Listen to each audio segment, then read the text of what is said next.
ഇക്കഴിഞ്ഞ ദിവസം ഗുരുതരമായ കരൾ രോഗം ബാധിച്ച് മരണമടഞ്ഞ പ്രശസ്ത സിനിമാ സംവിധായകൻ ശ്രീ രാജേഷ് പിള്ള മദ്യപിക്കുകയോ പുകവലിക്കുകയോ ചെയ്യുന്നയാളല്ല എന്ന വാർത്ത വളരെ ഞെട്ടലോടെയാണ് പലരും തിരിച്ചറിഞ്ഞത്. മദ്യപിക്കാത്ത രാജേഷ് പിള്ളയുടെ അമിത ഫാസ്റ്റ് ഫുഡ് ഭക്ഷണ രീതിയായിരുന്നു അദ്ദേഹത്തിന് ഗുരുതരമായ കരൾ രോഗം ഉണ്ടാക്കിയത് എന്ന് അദ്ദേഹത്തെ ചികിത്സിച്ചിരുന്ന ഡോക്ടർമാർ പറഞ്ഞിരുന്നു.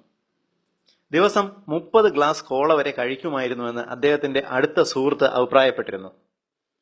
കോളകൾ എങ്ങനെ ഒരാളുടെ കരൾ തകർക്കുന്നുവെന്ന് എത്നി ഹെൽക്കോട്ട് വിശദീകരിക്കുന്നു. കോളകളിൽ അടങ്ങിയിട്ടുള്ള പഞ്ചസാരയാണ് പ്രധാന വില്ലൻ.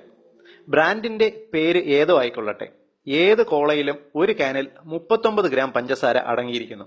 അതായത് അദ്ദേഹം ഒരു ദിവസം 30 ക്യാൻ കോള കുടിച്ചിരുന്നുവെങ്കിൽ 1170 ഗ്രാം പഞ്ചസാര വീതം ഒരു ദിവസം ഉള്ളിൽ ചെന്നിട്ടുണ്ടാകും. അതായത് കോള മാത്രമല്ല, അമിതമായി പഞ്ചസാര കഴിക്കുന്ന എല്ലാവർക്കും കരൾ രോഗം ഉണ്ടാകാൻ സാധ്യതയുണ്ട് എന്നർത്ഥം. പഞ്ചസാര നേരിട്ട് കഴിക്കണം എന്നില്ല.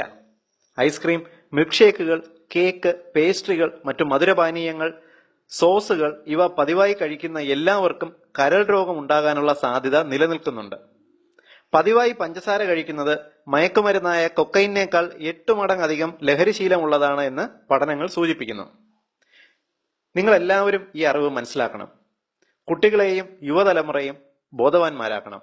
ഇതുപോലുള്ള മരണങ്ങൾ ഇനി ഉണ്ടാകാതിരിക്കട്ടെ. പൊതുസമൂഹത്തിന് ഏറ്റവും ഉപകാരപ്രദമായ ഈ ഹെൽത്ത് ഇൻഫർമേഷൻ നിങ്ങൾക്കായി അവതരിപ്പിച്ചത് ethnihilcott.com.